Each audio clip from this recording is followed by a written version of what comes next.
overseas, I've come to this ancient land to reaffirm the enduring friendship between the United States and the State of Israel. And it will always be enduring. And that's number one to me. We are not only longtime friends, we are great allies and partners. We stand together always. This moment in history calls for us to strengthen our cooperation as both Israel and America face common threats from ISIS and other terrorist groups to countries like Iran that sponsor terrorism and fund and foment terrible violence, not only here, but all over the world. Together we can work to end the scourge of violence that has taken so many lives here in Israel and around the world. Most importantly, the United States and Israel can declare with one voice that Iran must never be allowed to possess a nuclear weapon, never, ever, and must cease its deadly funding, training, and equipping of terrorists and militias. And it must cease immediately.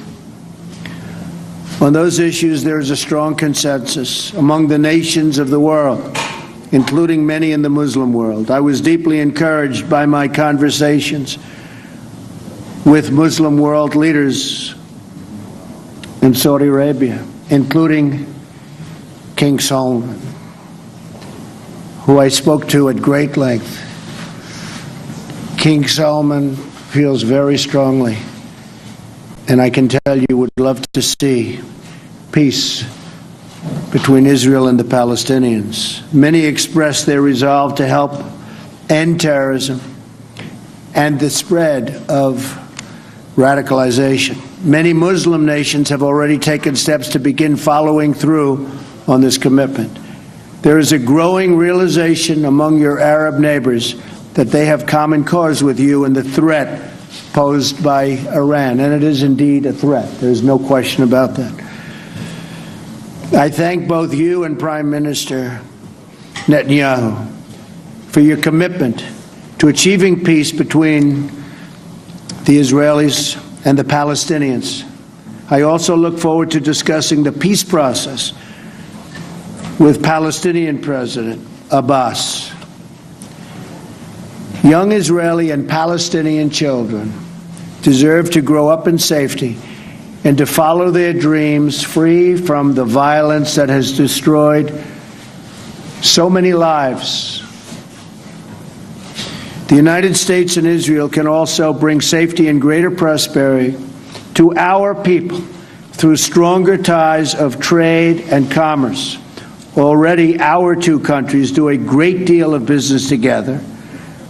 We have a strong foundation on which to build an even closer trading relationship that benefits both of our countries. I'm going to try and narrow that trade deficit just a little bit. Is that okay? He doesn't mind. He wants to keep it the way it is. I understand. Today we have so many incredible opportunities before us, and my hope for this visit is that we seize every single one of them. I am thrilled to be here on behalf of the American people. I know Israel and America share the same goals, and I have great confidence that we can achieve tremendous success together. We can achieve all of our goals together. President Rivlin, I look forward to working with you and to seeing more of the sacred land and getting to spend time with the remarkable people of Israel. Thank you very much. Thank you.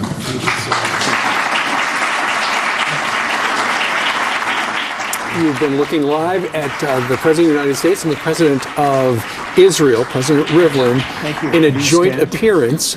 And we understand shortly they're going to be proceeding to a garden where they will plant a ceremonial tree. Yeah, from where we want to bring in Tammy Bruce and former Speaker of the House, Newt Gingrich. Speaker, I'll start with you here. I mean, what you continue to hear, this common theme of bringing nations together that would normally never find some common ground, is this threat of Iran. Well, look, I think that flying directly from Saudi Arabia to Israel for the first time, something which Prime Minister Netanyahu pointed out he would love to be able to be the first prime minister to fly from Tel Aviv back to Saudi Arabia. I mean, that was a big step in the right direction. I think the whole emphasis on partnership, working together, it fits who Trump was as a businessman. He believes in partnerships. He believes in bringing people together for a big project. And he's decided to tackle, a little to my surprise, frankly, the whole issue of Palestinian and Israeli relations, as well as working with the Sunni Arabs to defeat the ISIS and to stop Iran. So this is a trip of big agendas, and Trump is living up to his billing as a guy who thinks big. Tammy, I get the sense that in Israel they have a sense that the president is having some tough time in Washington, and they agree more with his foreign policy than the previous president's foreign policy, and they want to make sure the American people get a positive image. Yeah, absolutely. And of course, the Israeli politics are also pretty rough and tumble. So they know how that works. They know, of course, in this new world that everybody is able to watch this in real time. And so the messaging is key. And before we went to this, noting about the difference between with Reagan's speech and the dynamic of saying that, well, we're going to finally destroy communism and the Soviet system itself, President Trump made that clear in Saudi Arabia, moving away from the degrading aspect or the controlling it, or this is the new normal argument, to saying that this is going to be destroyed and wiped away. Tammy, let's listen for a moment. Not only pray for the peace of Jerusalem, but pray for peace in Jerusalem. And we will add it. Thank you. Thank you. Very nice. Thank you, Mr. President. Okay, thank you so very much. So that is the announcement after the symbolic tree will be planted after they go. The one thing good about being president, you don't have to actually plant the trees. You have somebody else plant it when you leave. You can just be there appreciating every You can moment. wave and point. Yeah, Yes. exactly. Sure. Yes. Nor do you have to water. Newt Gingrich, one of the things President Rivlin said during his prepared remarks, he said, I'm happy that America is back in the area again, clearly a shot at President Obama.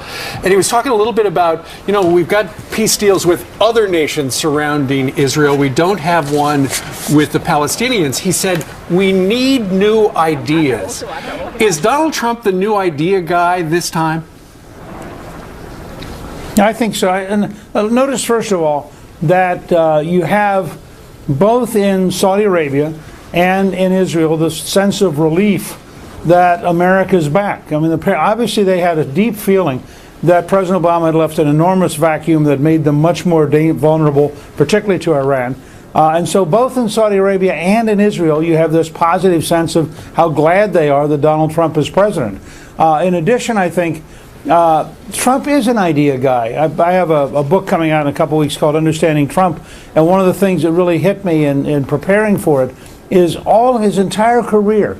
He's had big ideas. Trump Tower is an example. He has gone out and he has sold people on investing in his big ideas. He's convinced property owners. He's built corporations. This is a guy who loves to create. He loves to build. He loves to achieve. I think, to be fair, Jared Kushner has done a great job of helping him in this particular project. Kushner has taken personally as somebody who's a very faithful Jew, very much committed to Israel, but committed to peace as the best future for Israel. And he has worked very hard in this. So I do think you'll see a bunch of new ideas during the course of today. If I could add one thing, that strength in this regard matters as well. You can have all the ideas in the world, but if nobody's going to take you seriously or if you seem to stand back, Donald Trump's already indicated that military power is something he's willing to use. This was something that Reagan also did, and that adds an insistence and I think an important push for people you're negotiating with to cooperate. And that seems to be so well respected. You talk about that power in that region and that confidence, and going to Saudi Arabia, that is something that they very much respect. How does he carry this momentum, Speaker, back home to the United States? Because as we've been talking about, these issues that he is dealing with over there are so serious. We should also point out what we're looking at right now. The President of the United States is, pardon me, Mr. Speaker, the President's getting into his limousine. He's going to take about a 10-minute motorcade drive over to the old city at the Jaffa Gate. And there, the president will be joined by the First Lady, and they will meet with local leaders for a couple of minutes. And we understand portions of that will be televised, perhaps on a tape basis. So stand by for that. So, Speaker, how does he Pardon do the that? interruption. Because, no, that's very important. But he seems to be so well respected, both in Saudi Arabia now and Israel. And as we've been talking about, these issues are so important. But the narrative at home has not been good for him. Look, I mean, first of all, I think you've got to get through the rest of the trip, see how it plays out. But if it continues the way the first couple of days have, I think the president's going to come home with a better understanding of what he should do. You'll notice he's not talking to the news media. He's not tweeting randomly. He's not doing the things that allow his enemies to get at him. When you learn that CNN, for example, in a Harvard study was 93% negative, 7% positive, why would you ever talk to him? I watched some of the Sunday shows, and I thought it was absurd the way they treated some of the administration officials. I think hopefully what's working on this trip is a very serious professional team which has put together an extraordinary series of steps, made some great deals, done things that will create jobs in America and strengthen our defense in the Middle East, done it methodically in a very organized way. If the president comes back home and applies those lessons to health care, to tax policy, to job creation, to infrastructure, you'll see a new and dramatically more dynamic Trump administration, and the country will follow. The news media may not, but the country will follow, and I think he has the ability to do that. And this trip certainly is at least so far, is an enormous boost in understanding how smart he is, how powerful he is, how committed he is to really big things. Right, and I think one of the things that you say about, sometimes as a motorcade pulls away for that 15-minute ride, what I thought was, I was really struck by President al-Sisi, who said yesterday about Trump, "You are a unique personality that is capable of doing the impossible." You would never get that impression here at home, Tammy, that the president has this type of perception overseas. Well, and this is what's good about, of course, a trip like this. And this is why I would argue you had such a push against the president before he left, because even the media knows this will be good for him. So as long as he is, as the speaker noted, as long as he maintains control of the narrative, this could speak to changes that they make here at home as well, not pandering to the media so much, not having the media, which is really or kind attacking. of... Well, I mean, that's it. It's like when you're having a press conference, they've complained he hasn't already had one. Well, it's like having a press conference with Hillary's staff. Why would you do it? And what's at stake is the nation. So if the argument is not whether or not it bothers Mr. Trump, because it does and it should, it's about how is this helping us move forward. This trip, in its entirety, is significant. It shows the nature of his leadership ability, and this does further his promises. It makes America stronger. It makes America safer, but more than that as well, it's key to the fight against ISIS and terrorism. Sure. Because of the nature of the aggression and the reinforcement there that this is a serious man. Sure. Newt, President Trump has said he would love to do the ultimate let me add deal. one thing. Go ahead, sir. No, I just want to add one thing to what Tammy said, because she said it so well. It's ironic that if you are the king of Saudi Arabia, the prime minister of Israel, the president of Egypt, you treat Donald Trump with enormous respect as the leader of the most powerful nation in the world. And yet the reporters treat them with contempt. The reporters are pygmies. They're little midgets. They spent their lifetime as voyeurs, watching other people do real things. Exactly. It strikes me that the president ought to establish a new rule and say, look, if you're determined to be a midget, that's fine, but you're not going to be in a press conference with me or my staff. Exactly. And I think they need to have a totally much tougher attitude towards the media and say, I'm the president of the United States, you're not. Right. And if you're not worthy of my talking to you, I'm not going to talk to you. And you'd see the media begin to fall in line, because the gap between how world leaders treat Donald Trump and how the American media treats him is inexcusably big. You're right, and it hurts the overall presidency, whether you're a Democrat or a Republican, because it lowers the bar. Joining us now, you can't see him yet, Mr. Speaker, along with Tammy Bruce, is Professor Alan Dershowitz. A giant in the legal industry. Who knows Israel well, and a lot of these people are your personal friends. Yes. Your take on what we've seen so far this morning? Well, I have recently met with the president, with President Abbas, and with Netanyahu, and this is terrific what's going on. I think the president is saying and doing all the right things. His statement that Iran will never, ever be allowed to develop nuclear weapons is very different from the deal that President Obama They have 10 years, they're going to made. build one. That's right. And so that was a very important statement.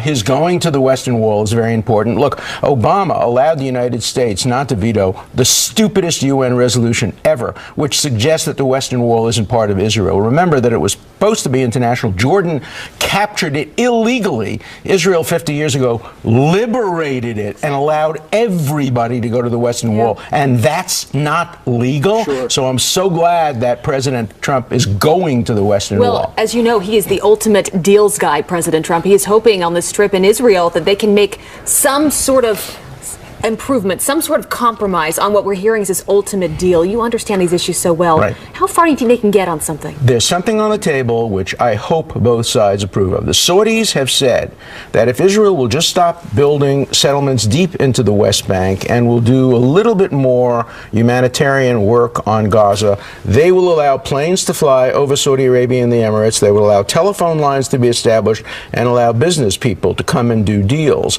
That's just the beginning. But if President Trump can come home with that deal, he'll be able to say, I accomplished more in 130 days than the previous 4 presidents have accomplished. Mr. Speaker, I want you to weigh in. I know you have to run, but I want you to weigh in on what Professor Dershowitz just said. Well, look, I think Alan has it exactly right. This is one of those unusual moments in history when courageous and inventive leadership can change everything. We saw it happen with the Chinese president at Mar-a-Lago. We saw it happen in Saudi Arabia, and a scene I never thought I would see with the entire Sunni world coming together. We will, by the end of today, may see it happen here. But remember, each of these requires unique skills, unique energy, unique focus. None of them are guaranteed to work. And President Trump is showing enormous courage. The last 2 presidents, their first trip overseas, one was to Mexico, one was to Canada. What Trump is doing is historic. It will be historic in the 4th year of his presidency. This is his opening trip. And if he keeps pulling rabbits out of the hat at the rate he has so far, he's going to come home as a much bigger figure and a much more historic That's figure. a good way to put it. If I could just add to Thank you very much, Mr. Speaker. Sorry, sir. One of the, I think, strengths of Donald Trump, which is considered why he's attacked here at home, is that he's his own man. And when you're able to trust in the vision of an individual that they're going to be able to apply it because they're really not going to let others push them out of the way, I think the Israelis perhaps can take him a little bit more seriously and trust in the nature of what the outcome will be because of the force of his personality, which is exactly what he's attacked for here at home. It will make the difference worldwide. I But think. there is one thing the president has to understand. There's an enormous difference between Israel and all the other countries in the region. Israel's a democracy, which means he can't tell the prime minister what to do. The prime minister can't just say, yep, I'm going to do it, the way the king of Saudi Arabia or even the Palestinian Authority. He has to persuade the Israeli people. He has to talk to them.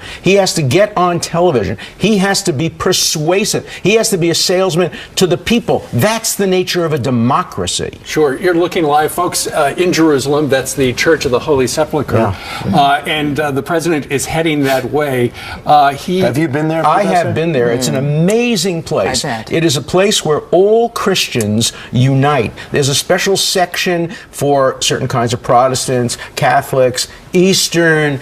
All the Christians come together. They have their different melodies. You have different aspects of it, but you see all of Christianity uniting. It's a great symbol. And so, tell us where this relates to it relates to the Western Wall. Well, it's all in the old city, and you walk on the Via Dolorosa. That is the road that Jesus took, which is amazing and has the best hummus restaurant anywhere in the world.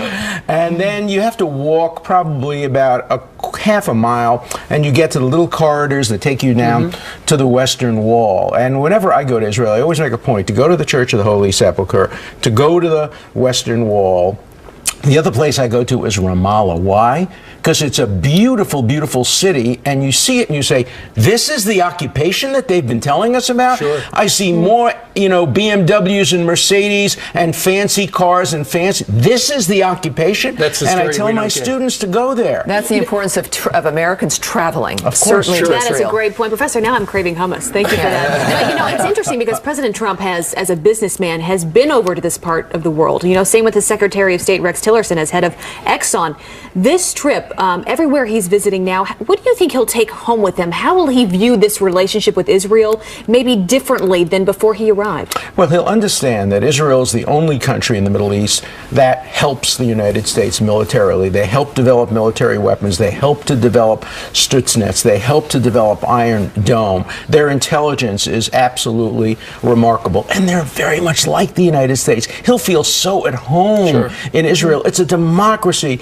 The Prime Minister of Israel is attacked more ferociously by the Israeli press than he is. Yeah. He'll feel very much at home. Alan, what does it say to you that Donald Trump is going to be the first president to visit the Western Wall, which is the holiest site where Jews can pray? It's so important because of the Obama disaster UN resolution that he didn't veto, which basically says the Western Wall is occupied territory. The President of the United States is not visiting any territory that he believes does not appropriately belong in Israel. So it sends a very, very important message. I wish he had done it together with the Prime Minister, but that's a choice. Fox News contributor Pete Hegseth, along with Iraq war vet Chris Nawam, and Fox News contributor and Navy SEAL who killed Osama bin Laden, Rob O'Neill. Thank you all for being with us this morning. Pete, we've been talking about in the commercial break, you have spent a lot of time in this part of the world. Tell us the significance of this holy church. Yeah, it's one of the holiest sites in Christianity. It's in the old city of Jerusalem. I've been there a couple times.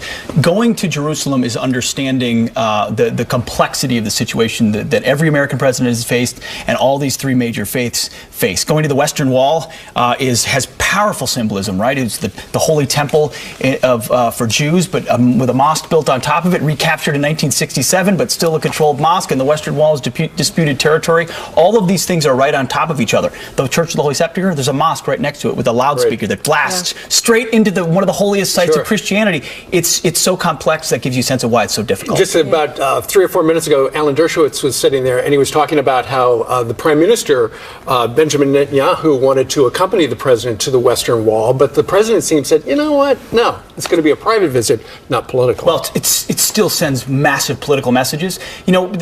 President Trump said he was going to potentially tear up the Iranian deal. I think this trip is effectively the beginning of the tearing up, the dismantling of the Iranian deal. Partnering with the Saudis the way we have, partnering with the Israelis as adamantly at that press conference. You heard him say that he'll never get a bomb. That is a big part of what this trip is meant to do. But Chris, I think the problem with ripping up the deal is they already got everything up front. So they'd be more than happy to say, okay, you don't want us to abide by everything that I told you I would. So that would actually help. So what you could do is really enforce that deal. Would that help more? I think so. They have to move with what they have. When you have an 8-year administration, you need to turn the page, and it takes a while to do that. But I think that we're seeing with the president over there, he's a deal maker, and I think the timing of this trip is good. Escape some of that acrimony in Congress and some of those things going on. But this was go time for America first, and I think so far it's going well. While he's also building allies while he's at it. I think this is a successful trip for the president, and I'm impressed with what he's doing. You think about this place like Israel, Rob. Constantly under threat. There are parts of Israel on the border where you can see terrorist-held territory, right? Being here, it's so real when you think about the issues that they're going to be discussing all afternoon. It is interesting there, and obviously there's been a conflict in that part of the world since basically the beginning of mankind, but hopefully with this new learning from history type, try to get rid of the ideology of murdering each other because we don't all believe in the same thing. That can come there too. As we mentioned Dubai earlier. If some of the Palestinian terrorists can see what's going on in Israel and what a modern city it is, and a lot of Palestinians live there with Jews, with Christians, and enjoy it, there's nothing wrong with living together. It's been a tough one to do ever since, even the peace deals, they don't seem to work, but if they can get something where it affects all of us in a good way on this earth, that's the way to win this entire thing is through education, and hopefully we're taking that step. It's going to be a long one, but they're taking that step forward. He's certainly getting education there today. Right, and we understand from our producers that are traveling with the president, apparently they have arrived, and we will see them very shortly.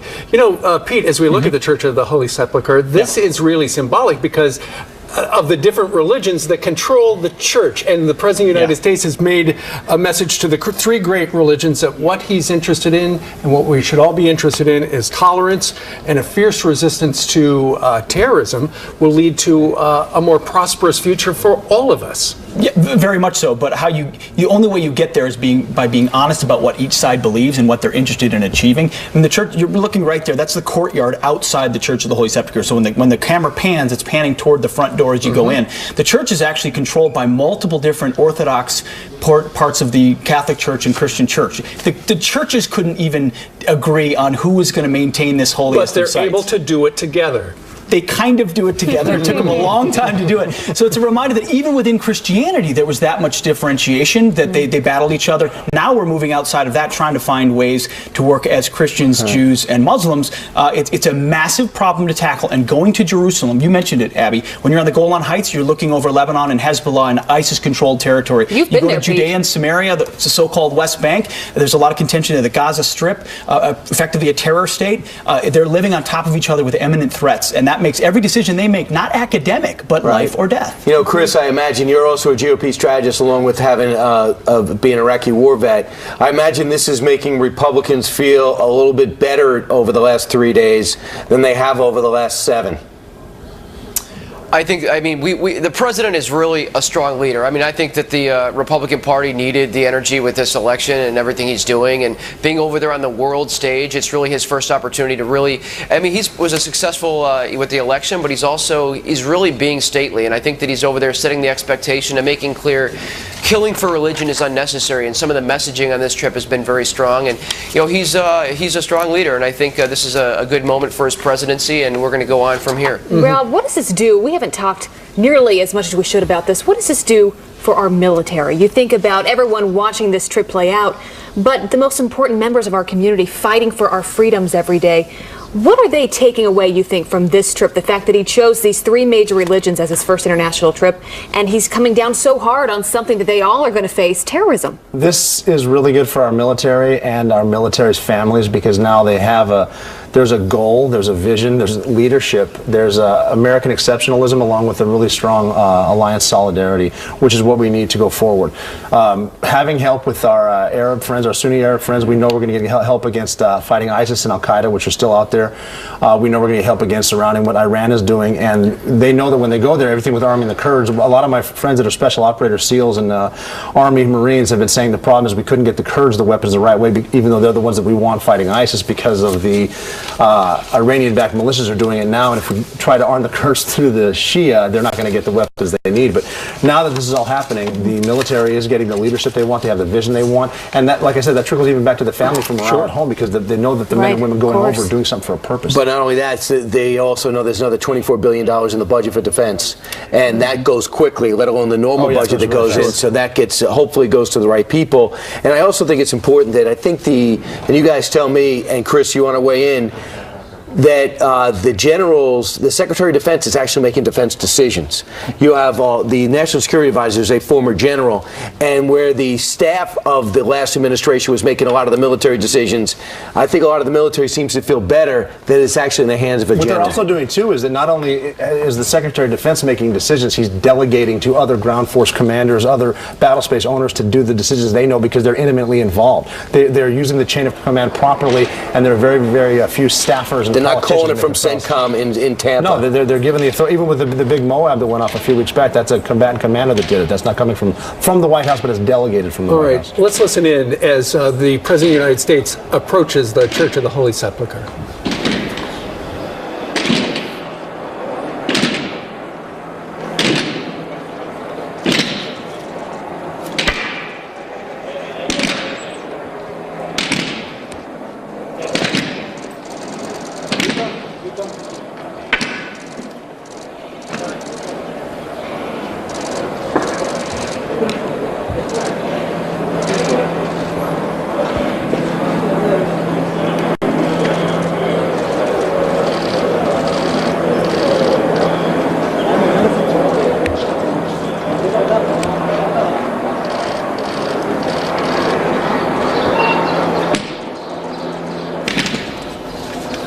So this is another ceremonial portion where I think the president is getting briefed on what's about to happen as they make their way down in the Christian region of this church. Yeah, let's bring back in Rob O'Neill, Pete Hegseth, and of course Professor Alan Dershowitz. Professor, talk to us about the significance for the Israelis and the Christian community as they visit this church in this moment. Well, it's very significant because when Jordan controlled the old city of Jerusalem, people couldn't go and pray freely. Jews couldn't pray at the Western Wall. Jews couldn't go and visit the Church of the Sepulchre or walk on the Via Dolorosa. Now, of course, with Jerusalem in the hands of Israel, it's an open city. Anybody can go there and anybody can pray. And it creates such harmony between Jews, Catholics, Protestants, Muslims. And I think the president visiting the Church of the Sepulchre freely and openly and then visiting the Western Wall sends a very, very important symbol of why Jerusalem must remain under the control and sovereignty of Israel. It's the only way to guarantee religious freedom for all. Professor, explain to us while we look at this, and this is clearly part of his Israeli visit, the Palestinians also claim the Old City, which is where this is, with its Jewish, Muslim, and Christian sacred sites, as part of their future capital of a Palestinian state. So how's that working out? Well, it's doable. Look, we live in New York City here. We have boroughs. We have Brooklyn, where I grew up, and Queens and Manhattan. You can have a situation where Jerusalem has a Jewish capital in West Jerusalem and in the Old City, and then in East Jerusalem, it could have a Palestinian capital if the Palestinians would finally make peace and give up some of their absurd demands about some right of return and accept the peace offer that was made by President Clinton back in 2001, by Olmert in 2008. Prime Minister Netanyahu has said both sides have to make painful compromises. If that were to be done, I think Jerusalem could easily be resolved. It must remain a united city, open to everybody, but it can have a capital in East Jerusalem for the Palestinians and a capital in West Jerusalem. And I hope that very soon the United States Embassy will move to West Jerusalem, and perhaps some kind of an embassy or a symbolic building can be built in East Jerusalem that represents the American presence in the area that is Palestinian and will become Palestinian if there's a two-state solution. You know, it's just reminded me too is that seeing Ivanka and Jared Kushner. I was just thinking that she converted. She converted. She converted to Judaism. So this is very special for her. And now I believe someone's making an address.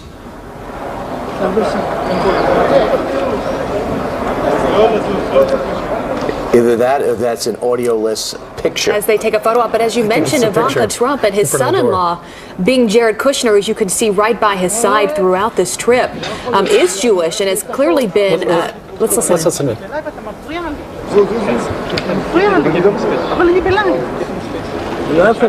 אתה נכנס לי לפרק, תבוא לפה, תעמוד פה, בסדר, אז תיכנס please. Can't tell if that's just some of the people near the photographers or part of the official event. Pete, they're posing in front of the Church of the Holy Sepulchre door. I don't believe there are live pictures inside. What are they going to go in and take a look at? They would go in and they would see the traditional, what is a representation of historically believed to potentially be the site of the crucifixion, as well as the burial site of Jesus. So there's a lot of dispute about exactly where things happened, but this is where it has historically been. I believe it was just excavated recently, right? For the first time. Been multiple renovations. You know, through the Crusades, through the decades and the centuries, a lot of different people have occupied it, controlled it. So you've got a lot of different layers within that. This is also personal to him, as we've been talking about, Professor. When you have a son-in-law who is Jewish, he's clearly learned so much more about the Jewish religion. I mean, this is something that he's very close to. How much has that impacted him and being here in Israel in this moment? Well, I think he's learned a lot about the Jewish religion, living in New York, having a Jewish son-in-law, a Jewish daughter. The interesting thing about the Church of the Sepulchre, too, is there's a Palestinian presence there. The key to the church has been in a Palestinian family for many years because all the Christian sects, they didn't trust each other originally, and they gave the key to a Palestinian family that has held that key now for several hundred years. So here the church again represents the greatest symbol of all religions coming together, and I think the president wanted to make that point point that religions can live together as long as they reject terrorism and violence. Sure. Professor, you know, the President of the United States, Donald Trump, during this 36-hour visit to Israel, he suggested that he would love to make the ultimate deal. But ultimately, the expectations are very low for any sort of a breakthrough, right? No, I think their expectations are low for a general deal that will solve all the problems quickly. I think what we may see, and the President might be very good at this, is a step-by-step approach. Let's first open up the Saudis and the Emirates to Israeli business and telephones and airlines. Let's have the Israelis take certain steps that would satisfy the Saudis. Then let's take a next step and a next step. And I think the goal is perhaps in a few years to bring about a peace, and as part of that, the American embassy will move to Jerusalem, and then all the other embassies around the world will move to Jerusalem as well. So I think a step-by-step progress toward peace is welcome, but I have to emphasize again, Israel's a democracy. You can't tell it to do anything. You have to persuade the people to agree. There's even a law now in Israel that says Israel can't give back the territories in the West Bank without there being a referendum. But So the Professor, President has to speak to the Israeli people. Is the Prime Minister in a strong political position right now? I would say he is in a position in which he is strong if he makes a security-based peace, but he has his right wing pressing him very hard on the settlements, and I think it's not as easy. If Prime Minister Netanyahu could just make peace without having to get the approval of anybody else, the way the dictatorships in the area could do that, I think he would do it very quickly. I think the fact that Israel is a complex democracy with a strong right wing, with a left wing, with centrists, with a vibrant free press, which is very critical, makes it somewhat difficult. And Prime Minister Netanyahu, like Donald Trump, has his own issues. He's under investigation for trivial things, I think, taking cigars and champagne, but nonetheless there's an investigation. And in both cases, we're trying to see the criminalization of policy differences. It's wrong when it happens in Israel. It's wrong when it happens in the United States. It was wrong when it happened with Hillary Clinton.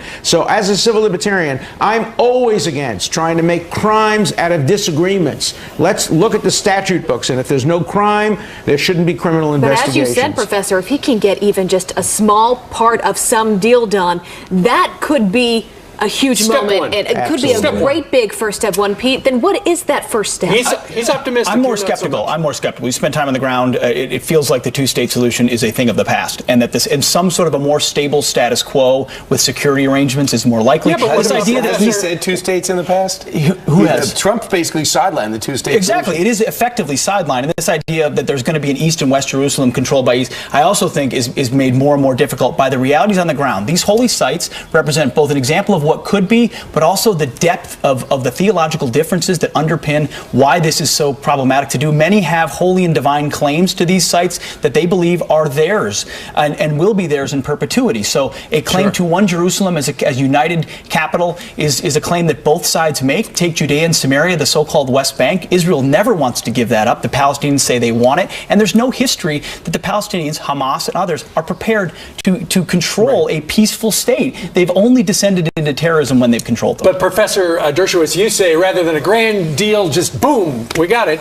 it's going to be incremental. It's going to be baby steps. And that way, they'll find a way forward for peace between the two nations. And I also think that when the Palestinians get better economic situation and have a greater stake in peace, remember the wall in Berlin. Be inside where there are no live pictures for about 15 minutes. That means they'll be out in just about 5 minutes. Join us right now. Once again, here on the couch, Alan Dershowitz, famous law professor. You've actually are a great person to have on the couch right now, Professor, because later today, the President and First Lady are going to be having dinner with the Prime Minister, Benjamin Netanyahu, who you have known for a very long time. Tell us what they can expect? Well, I've had dinner with Sarah and Bibi Netanyahu probably a dozen times in their house. It's not the White House. It's a little bit shabby and run down. Really? And the roof leaks. You know, there's always been complaints he spends too much money. It's not the White House, believe me. But it's a very homey place. I've had dinner there with other prime ministers. There's a nice outdoor area on a nice day, and they sit outside at a small table. And the dinner is very modest. It's not pompous, and I think it's a good opportunity for real discussion. It's just the four of them will be there. The serving people come in and just leave the things and go. There'll be a real opportunity for conversation. You know, Professor, this is a different camera angle. Also an exterior of the Church of the Holy Sepulchre. Can you orient yourself? Do you know what we're looking at right here? Are we closer to the Western Wall? I think we're moving toward. I mean, that looks like it could be the promenade. Okay. To the Western Wall. Yeah, that's the promenade to the Western Wall. Let's remember, when Jordan controlled that, there was no promenade. Jews were not allowed to pray there. It was a slum, basically. And the Jordanians knocked down all the synagogues, destroyed all the holy sites, and they claim that they had the legitimate control over it. And that's the wall right there? That's the wall. I've been there 100 times. Israel liberated that wall at great cost in terms of personnel. And you know that during the Six-Day War, Israel sent a message to the Jordanians: we will not capture the wall. We will not capture East Jerusalem if you just stay out of the war. And Jordan sent rockets into West Jerusalem against civilians, and Israel had no choice. It then went in and captured the Western Wall at great cost, and retrieved it, liberated it, and captured the Jewish quarter, which had been totally destroyed. And the good news is now, with King Abdullah in charge, there's much better relations between the two, and they are an ally that also feels ignored by the previous administration. But let's bring in now Dan Bongino, former Secret Service guy, and you know, Dan, the bear of a task it is to secure a place like this for the President of the United States. Give us an idea. Yeah, this is just, if the presidential inauguration, Brian, is the Super Bowl for the Secret Service, this is like the conference finals, a foreign trip. I mean, you have to remember, on the Saudi portion of the trip, you're playing in Al-Qaeda's backyard here. You know, this isn't time to mess around, and the Secret Service knows it. From a logistics perspective, there are hundreds, if not thousands, of weapons. All have to be accounted for. All have to be shipped into the country on cargo planes. You have vehicles. Remember, we fly our own cars over. Little known fact, the president doesn't get in anybody else's cars, ever. We take our cars everywhere. We take our own helicopters everywhere. We fly our own helicopters over there on planes. We stick the propellers in, fly them right up on the C-17s. So we have to take all our equipment. And, you know, one thing, I read a story today about the president being a little bit tired. It's one thing the public doesn't understand that goes on behind the scenes.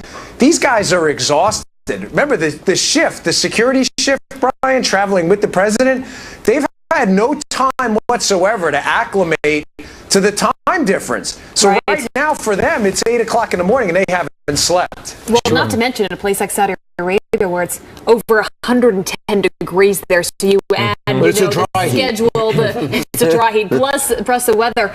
Dan, I mean, you have experience traveling on these trips with former President Barack Obama.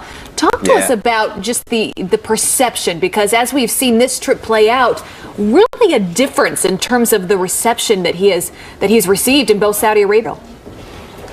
Nothing of opens the arrangements, making speeches like he made yesterday. President Trump